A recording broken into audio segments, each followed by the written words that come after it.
That's how of you.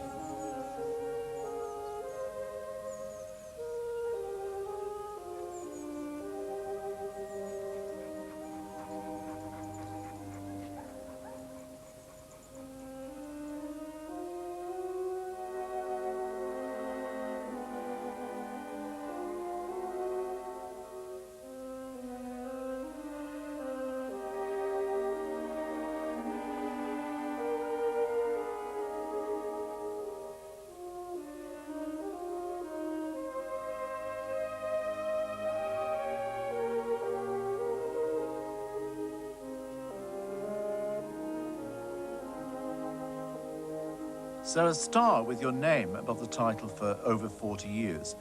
How's that happened? Is it just good acting, or is it, do you think, perhaps that you're good looking? No. Do you think you're handsome? No. Other people do. What's that good luck, isn't it? Nothing to do with me. How would you describe your looks to a blind person? Scrawny. Good eyes. Got those from my mother. Average, I'd say. A little more than average. Because I've got a quality inside me which alters the face. And I've had a long, long business training with that. But if I disseminate myself, I'm pigeon-chested, I'm very scrawny, I've got a thin neck, I've got a very small head, I've got a very bad mouth, which I try to control. I'm getting looped here. Well, we're all doing that as we get older. Not you, you're all right, Russell. You know, it's impossible to describe yourself. But I know that there is a quality. I've got a quality, and the quality is what they call charm. And I flog it.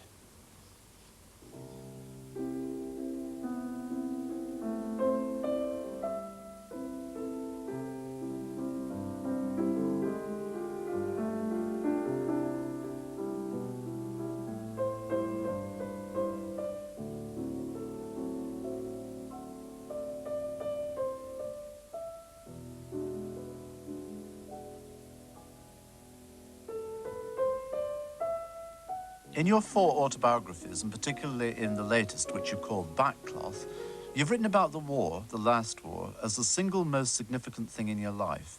Now, in that war, did you ever kill anybody? Personally, no. Impersonally, can you say that? Indirectly, yes, I killed a lot of people because I picked targets for the RAF. All over France, all over Germany, all over Holland. And sometimes we used to always warn them and drop leaflets, but sometimes the wind took the leaflets out and blew them away. So quite a number of French villages went, and especially in Normandy. And the Americans were just great at doing that, but they didn't drop leaflets, they just bombed everything that moved. But to answer your question succinctly, yes, I was responsible at the age of 23 for a lot of deaths. I went to see quite a lot of them afterwards. I mean, I went back to the villages and saw what I'd done. I used to go painting, as you know, when I had any time off. And I went to one village in Normandy and painted it because I had picked it particularly, and it was a waste of time because everybody had got through. And I found what I thought in the rubble was a whole row of footballs. And they weren't footballs. I was sitting right beside them painting, and they weren't footballs, they were children's heads. And what it was, I discovered later, was a whole school of kids, a convent, had been pulled out of school, out of class, and lined up in this little narrow alleyway between the buildings to save them from the bombing. And the whole thing had come in on top of them, plus the nuns. But by that time, they were lice-ridden and there was nothing. I can talk about it now at 65 because it's sort of, I'm dispassionate about it, and I've seen worse things since. But that gave me a bit of a turn, yes. I didn't enjoy that. A row of kids' heads that you thought were footballs, and you kicked one and it wasn't. And it rolled away down the rubble.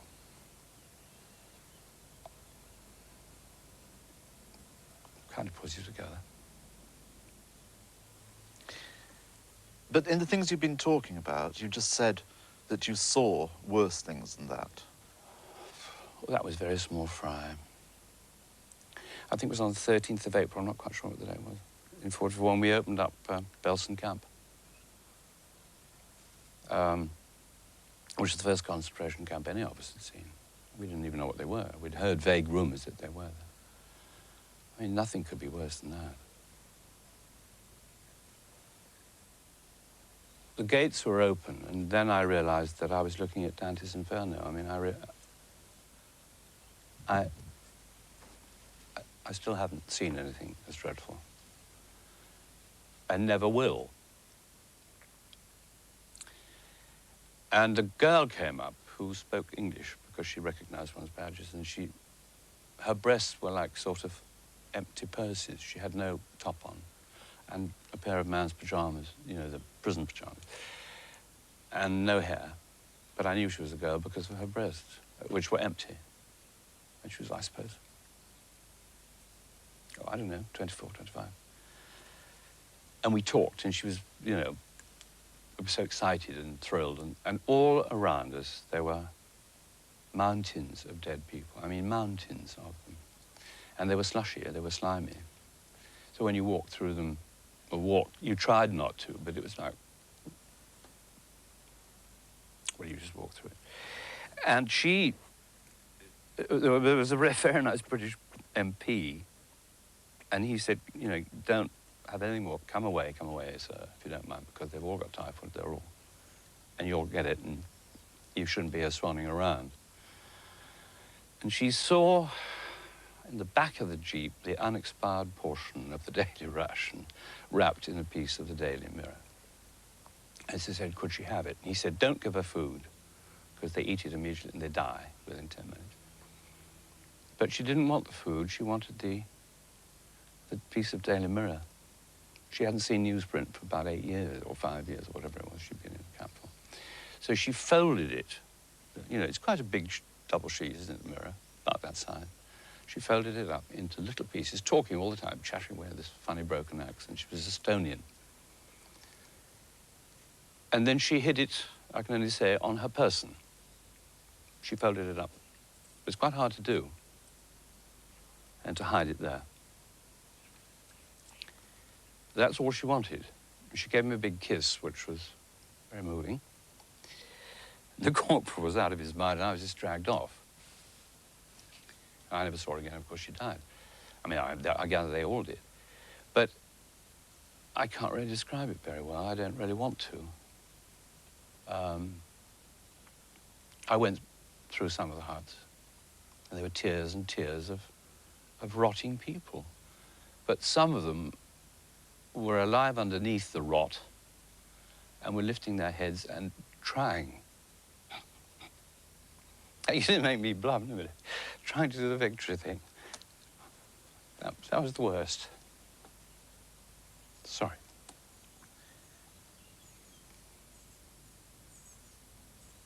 A lot of people felt completely sort of deprived and washed out when peace broke out. Felt that their active life had come to an end. How did you greet it? Same way. The adrenaline had all gone, all the excitement, the feeling of being needed. And I'd grown by that time tremendously dependent on my fellow soldiers, which is why the only time I'm really happy in my life is with a film crew or a camera crew like this, because we're a gang together. Has that horrifying experience made you stronger in smaller details, like having to deal with a nasty film director or a nasty cameraman or something like that? Have you been able to shout at them because you've been made stronger by that? I don't think I've ever shouted at a director in my life. That's not my way. Because after the war, I always knew that nothing could ever be as bad. And nothing would be ever as bad. Except terminal illness or something like that. But nothing could frighten me anymore. I mean, no man could frighten me anymore, no director. I'd be nervous, sure, of whether my option was being taken up or a critic was being lousy. I remember one critic saying at one of those press parties, don't think this is going to buy you a good notice. Well, I wasn't cross with him, but I did want to put my foot right there. I hadn't asked him. I didn't want a good notice, but I wasn't frightened of him. Nothing. It was just part of the day.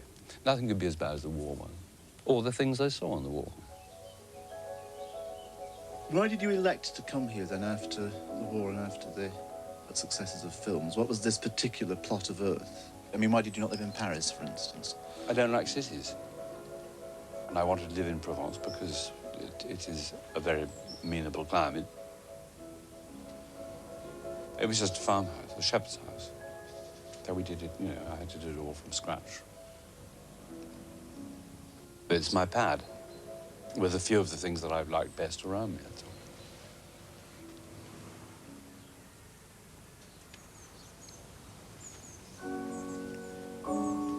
The view has changed. Alas, yes. Not topographically, because they can't at least alter the mountains, and they can't destroy the pattern of the skyline.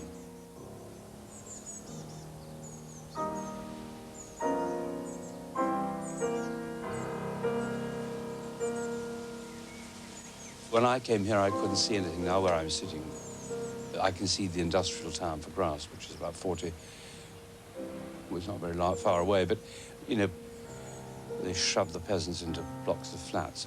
It's so wicked and cruel. Ladies jump off the roof out of sheer despair and Valium.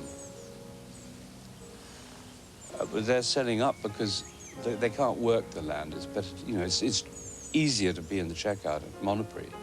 The hours aren't so long, and the pay is better. And so they sell off their plots of land to rich German industrialists or Dutch or Americans or English people. So we've got a rash now of Disneyland, Neo-Provençal villas all around, with wire fences and wishing wells. When I came, it was all green fields here, and all fields of jasmine, of artichokes, of rose de mai.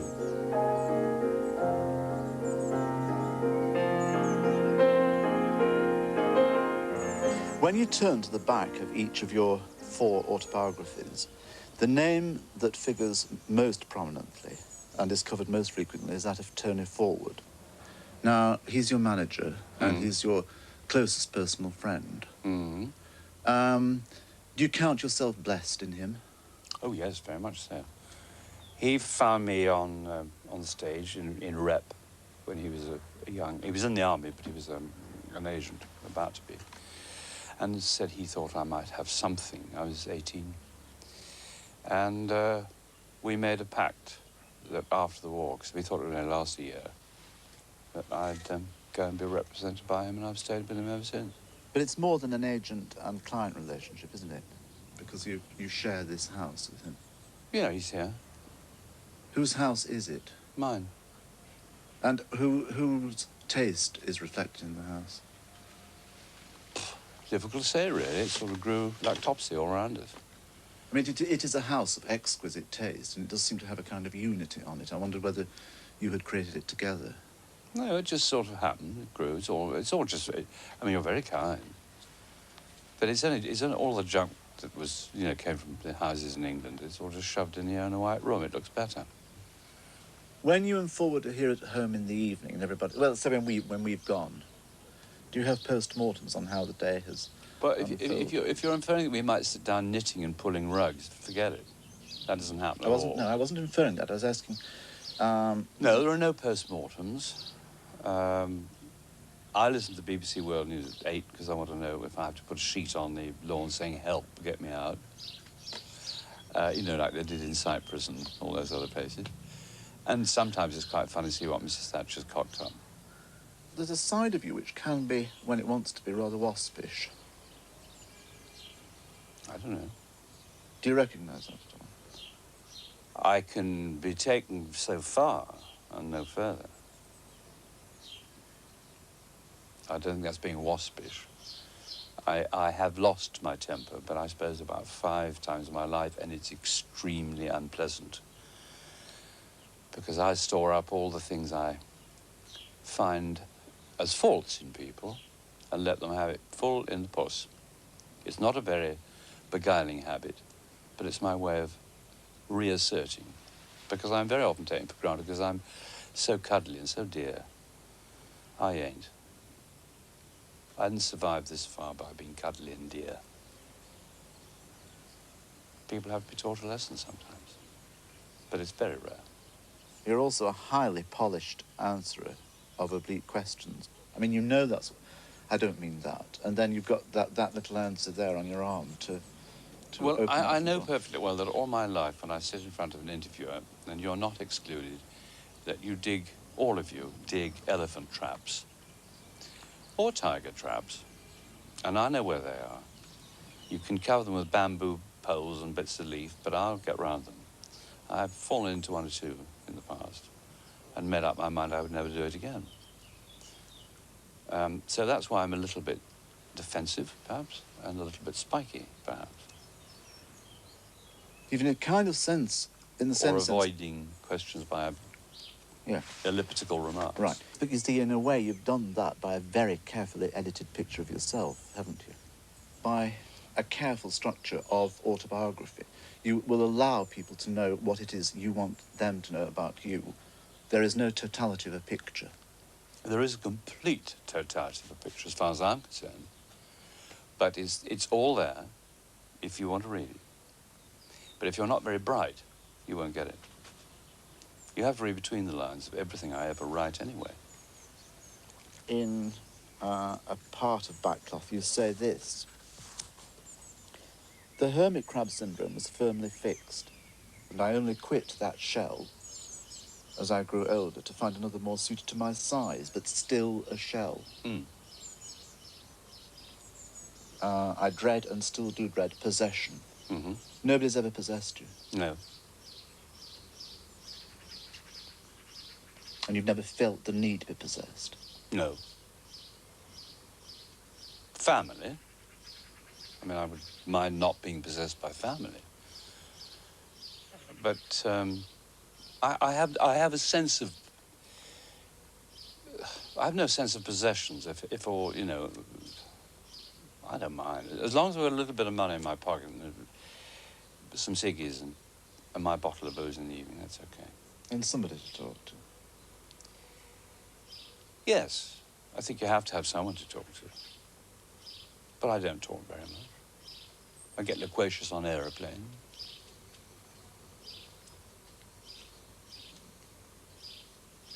But I'm still in the shell, and you haven't cracked it yet, honey.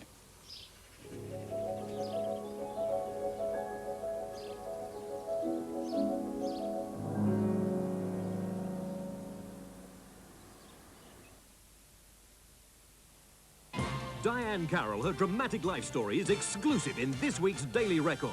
Her torrid love affair with Poitier, her bust-up with Brando, and why David Frost said hello, good evening, then goodbye. Now she's a Dynasty superstar. Find out how she made it her way. Wedding bells are ringing in EastEnders for Michelle and Lofty. We join in the fun. And Max Bygrave, Cilla Black and Jimmy Cricket let you in on the secrets of their big day. And 2 Vauxhall Novas must be won in a great free contest. It's all in your Super Daily Record. Because you can't see where your oil gets to, you need to be sure it's clinging, cooling, bathing, protecting every single part of your engine. Make sure. Fit the one moving part that sees to all the others. Castrol GTX, liquid engineering. My darling, and the delightfully dry country manor. My favorite. Oh, my. I'll get some more dry. My goodness! Dry country manor? Mine's sweet. My lamb? My foot. My sweet? Mine's dry. Oh, my hearing. My eyesight. My twin. My husband. My train. Country manor. So light, so subtle, so buy some.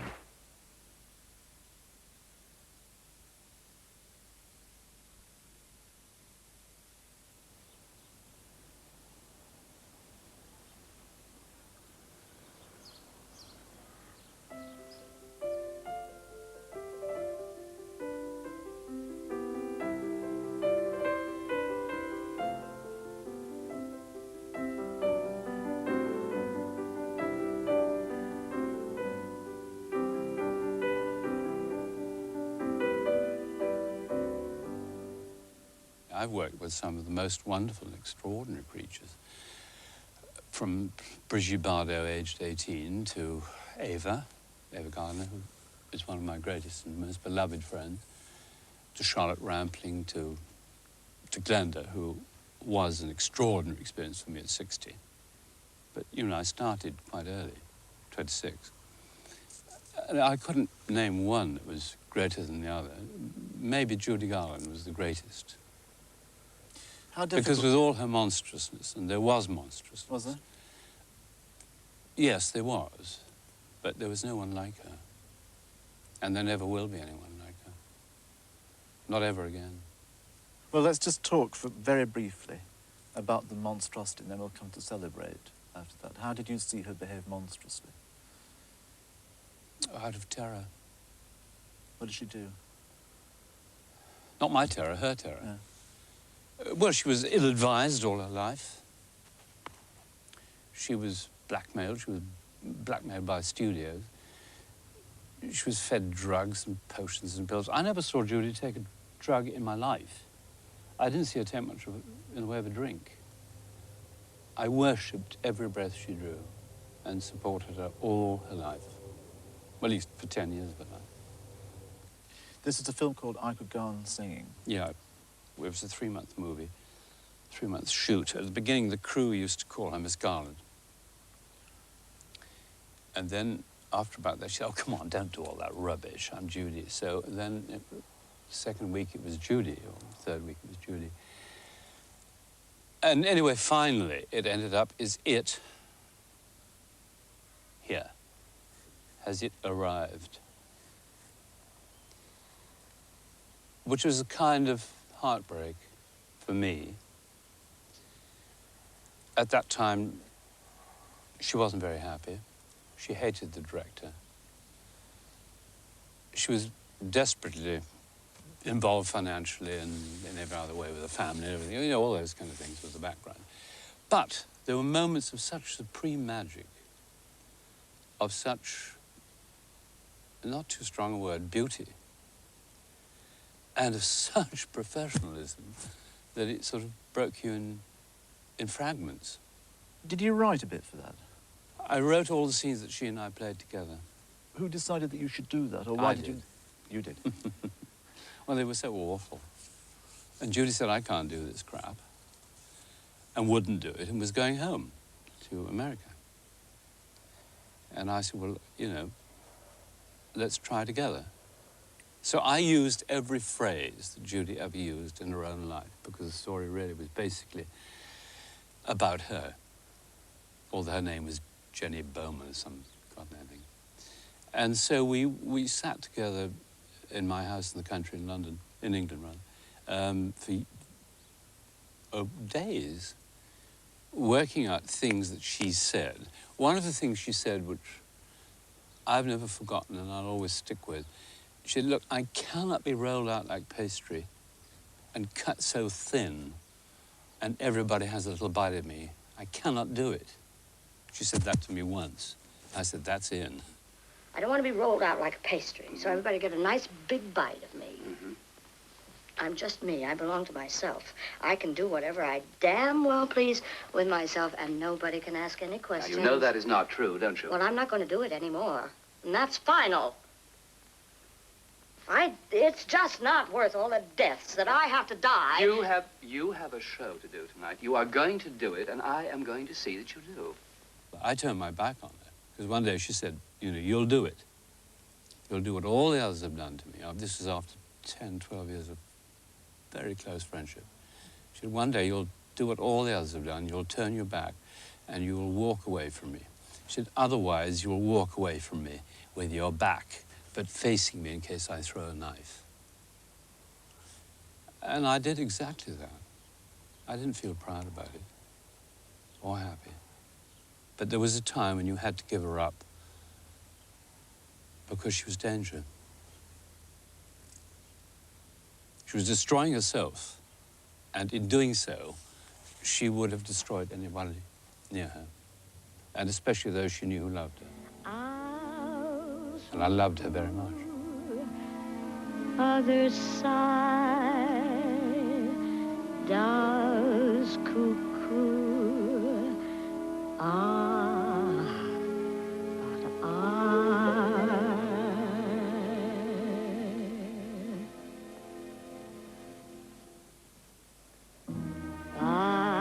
could go on singing till the cows come home.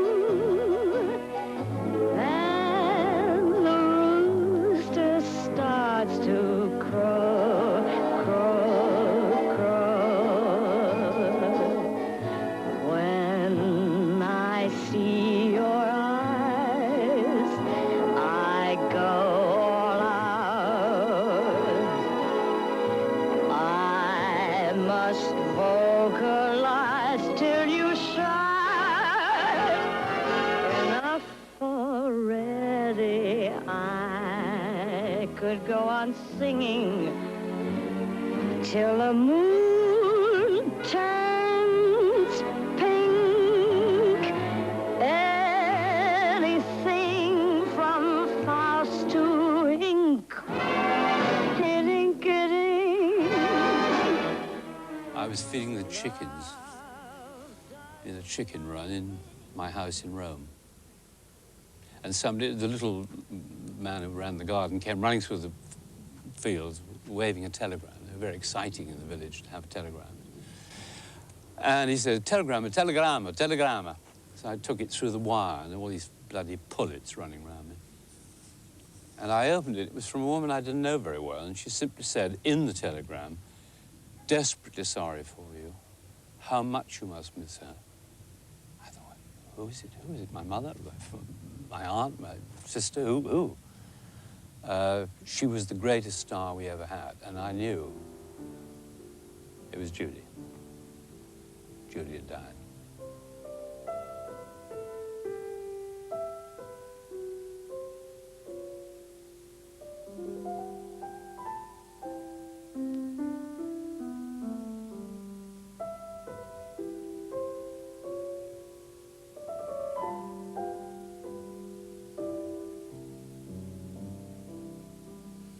Two things have struck me most vigorously or forcibly in the last day or two since I've been here.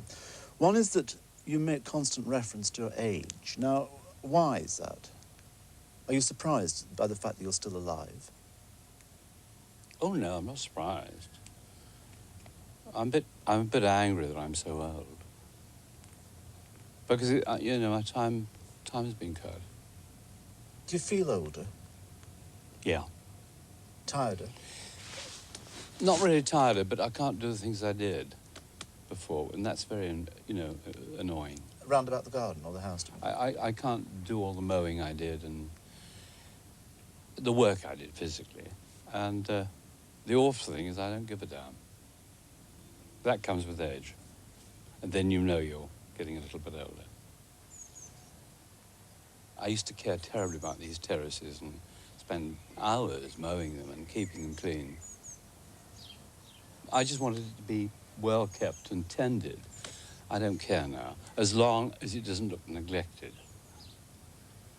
But the point of giving up has not arrived, but I know that it will. Are you not rich enough to have somebody to do that for you? No.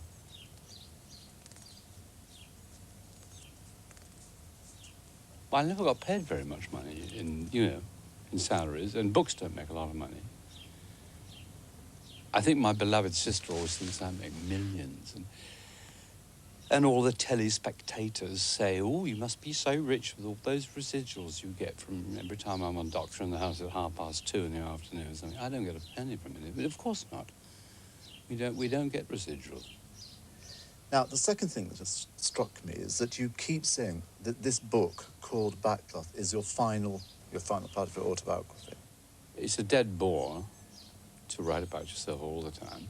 And I think 65 is a very good time to say, okay, that's where it is. I mean, what can happen in the next 10 years that's going to be interesting? It's going to be boring, isn't it? And all the people I knew and all the people I've loved, except for a very few, have dropped off the vine. I suppose you could say the gathering has begun. So there's nothing very much to write about. I know that I won't work in movies very much more, if I ever do. Might do a telly or something here or there. 5 years' work. I've got 5 years. Then I'm 70. What do you do at 70? Well, what does John Gielgud do at 80? John, good question. John has a passion for the theatre and for acting. I don't. I don't like it very much. I never have. What, the theatre? Either. Acting? Hmm. You don't like it? Not much. It's a bit of a revolutionary remark, isn't it? I don't think so. Why, Russell? Well, why do you do it? It made me money. But it surely also brought you other satisfactions, great satisfaction. Oh, yes, of course it did. Of course it did. It brought me this. And I suppose a certain amount of achievement, because I think I've made 3 or 4 films that will last longer than I will ever last, which I made with Losi and Visconti. It was a way of earning my living. I skidded through. Are you sure I've you're not managed. being a little modest? No, no. You said that I was lowering myself or whatever it was, negating myself once. It's not that. I'm absolutely realistic. If I wasn't realistic, I couldn't be talking to you like this. I've got nothing to lose, and I never meant to fail. I didn't fail, and the only thing I've got to lose is my life. I'm prepared for that.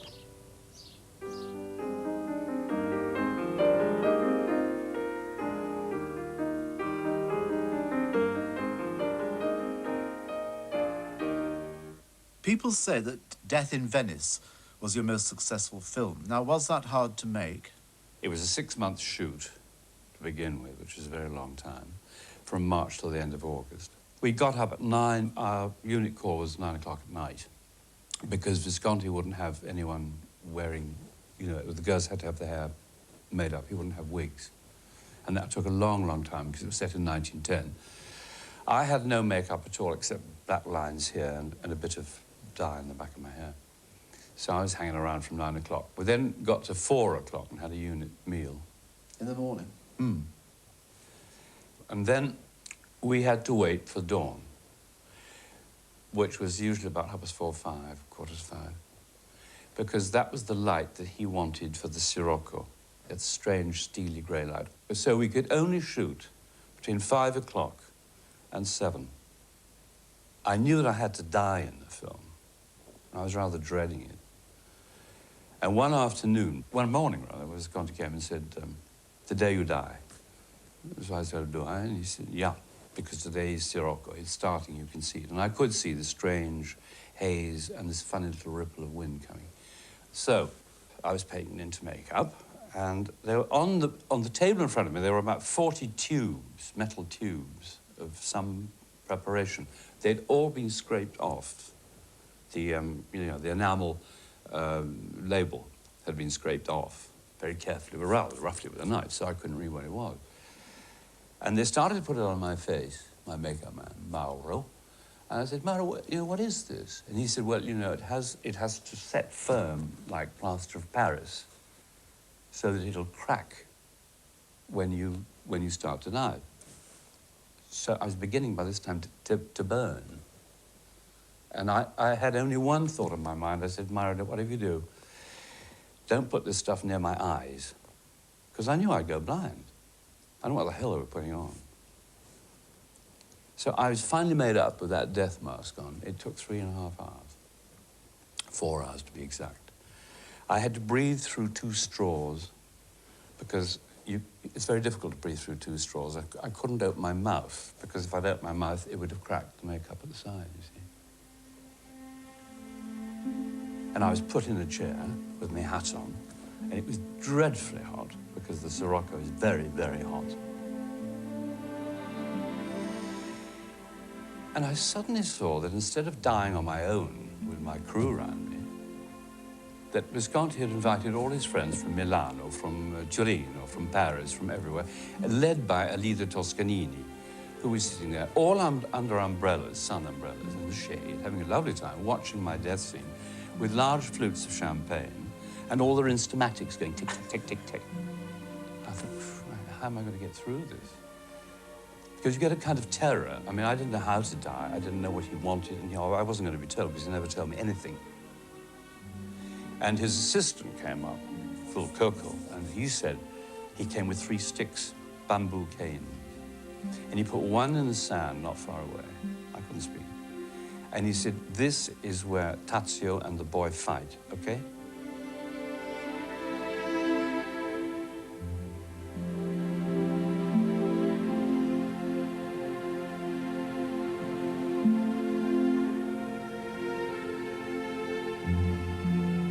A little further down. He said, this is where the fight finishes. And Tazio's left.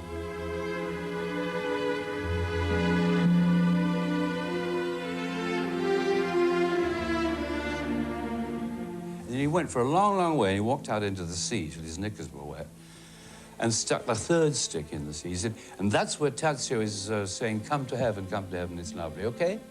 You give me a minute when you want to go? I put up my hand for 2, because at 2, they had to lift off my hat and put a little tiny plastic membrane sack of black dye there, which would melt in the heat engendered by my hat and the sirocco and trickle down my face.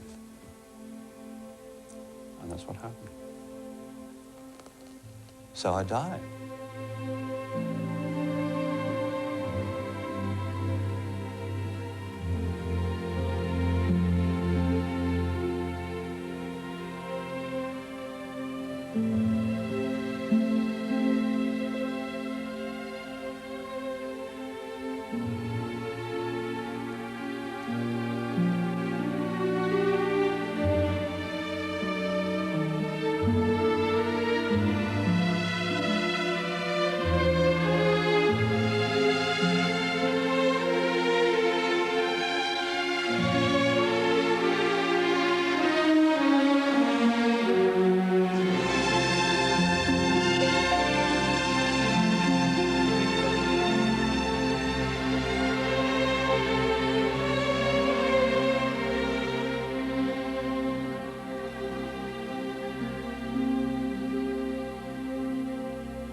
I have never been in such pain in my life.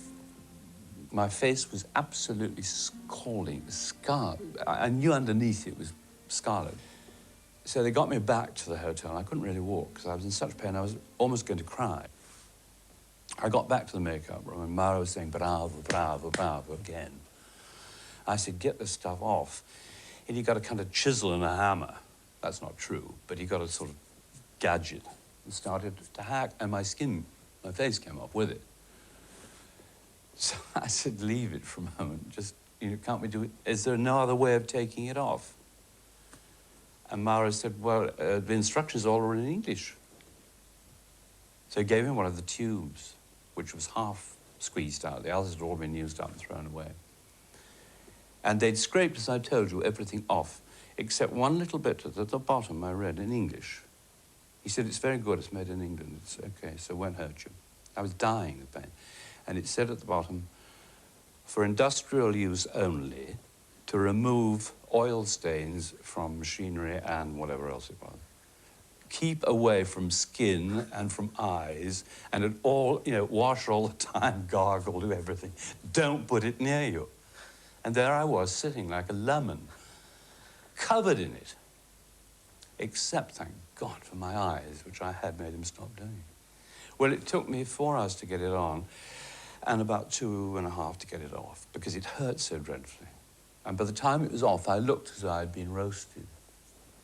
Not very well roasted. I looked like a McDonald's, It was... Anyway, they sloshed something on, and I had to go to work the next morning. Certain people in Hollywood were entranced by the music of Death in Venice. Well, we showed the film in Death in Venice. They took the film over to the the whiz kid financial men who put $100,000 in to run it for them, and there was dead silence, and Visconti was very pleased. He had Coco with him, his assistant. They sat at the back, and at the end of it was absolute dead silence. Nobody had moved. They hadn't lit those 10-foot cigars, and they were all in their shiny blue alpaca suits. And Visconti thought to himself, he told me later, we've won, because they're so moved that they can't turn around. But they weren't moved. They were horrified. They were appalled. They couldn't believe what they'd seen. And so the lights went up, and Visconti thought he'd better say, do you have any questions? Nothing. Silence. And they just looked at each other. And everybody was sort of crouched with horror. They spent $100,000 on what they called an old man chasing a kid's backside. That was exactly the phrase they used. But one man, whose name I won't mention, was the domestic distributor at the time for America. He felt it incumbent upon himself to say something. So he got up and he said, I have to say that I think that the score is just great. Who did the theme music, Mr. Visconti? And Visconti looked rather delighted that somebody had spoken to him, at least with kindness, and said, the music is by Gustav Mahler.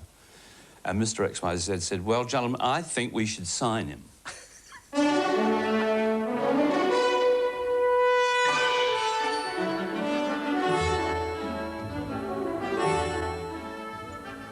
What was this room before it was a writing room? It was the olive store, where they used to store the olives from the trees. It's sort of my world, I suppose you call it. I call it the ego room because I don't think anywhere in my house you would ever see any sign that I was an actual writer, would you? A lot of people seem to have been surprised that you turned out to be a good writer. Were you? Yes, very. Actors aren't supposed to be able to really write much more than their autographs. How important is this square yard of territory in your house? I mean, can you write anywhere, or do you have to be there? No, I've got to be here. I usually write a book 4 times. I wrote Backcloth about, 8 times, I think, the stuff there. Honing it, cutting, adverbs, adjectives. I don't know, who cares? Certainly not the critics who read it, because they skip read. You're very strong on dialogue, especially in the autobiography. Do you have total recall or something like an eidetic memory? I have a very good memory for dialogue, and I remember voices, particularly. And those files up there behind me, those were part of the letters of a woman I wrote to in America. So they were always there, and they were kind of like a voice. And if I'd forgotten how exactly she spoke, I only had to take down a handful of her letters and read.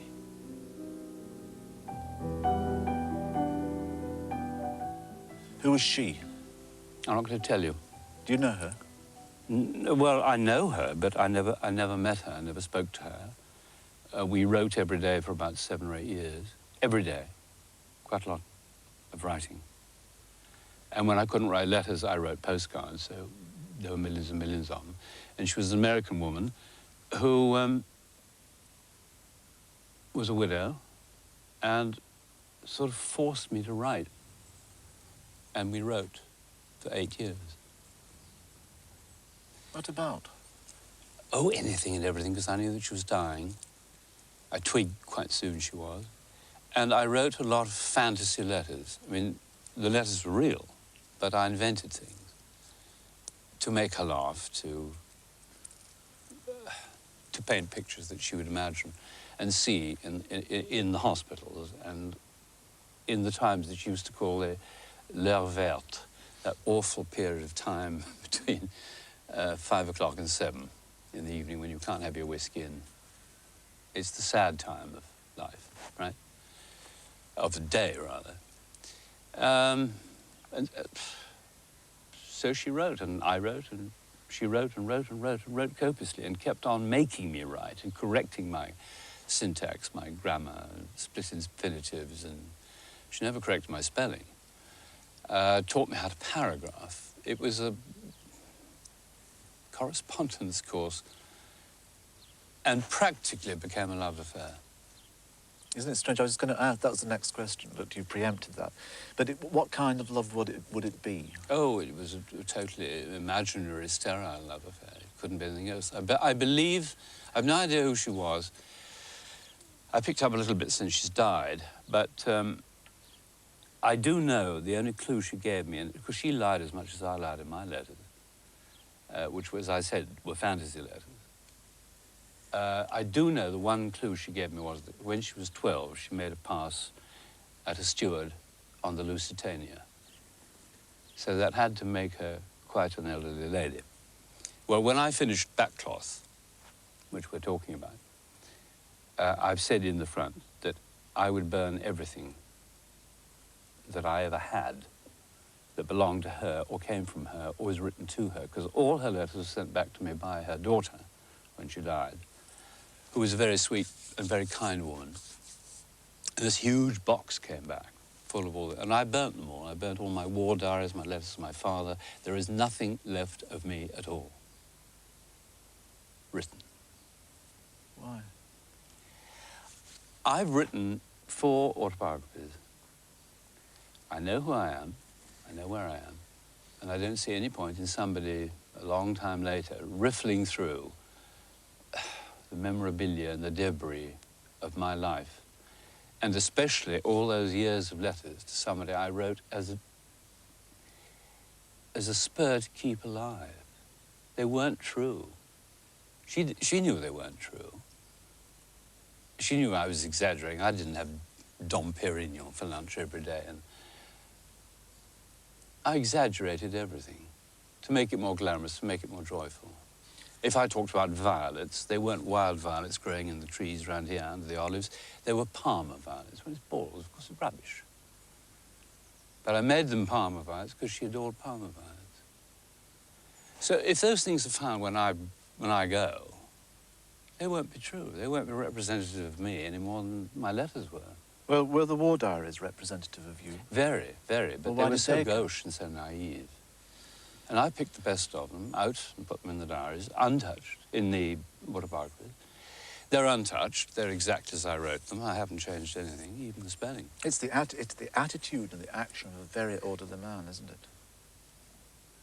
I think it's the attitude of somebody covering up.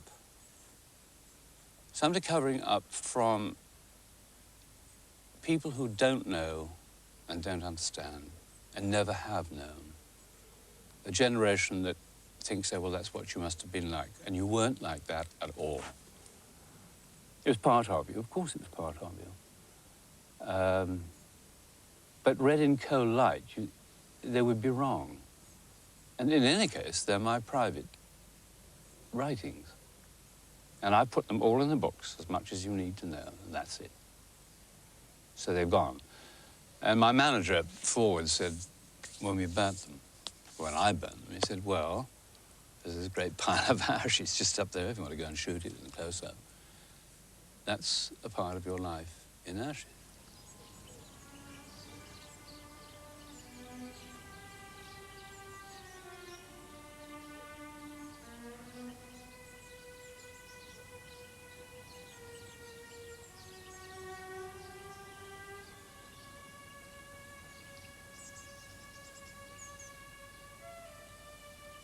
I've always taken everything for the day, and I never look back. No point in looking back, because it's gone. The door has closed. I've got a door now at 65 that's on the swing. It's creaking a bit. And one day, I don't know where I shall be, it would be nice to think I'd be here. I don't suppose I will be. But I'll hear the bang. And I'll know it's a closed door. And that'll be the door at the very end of my tunnel of life.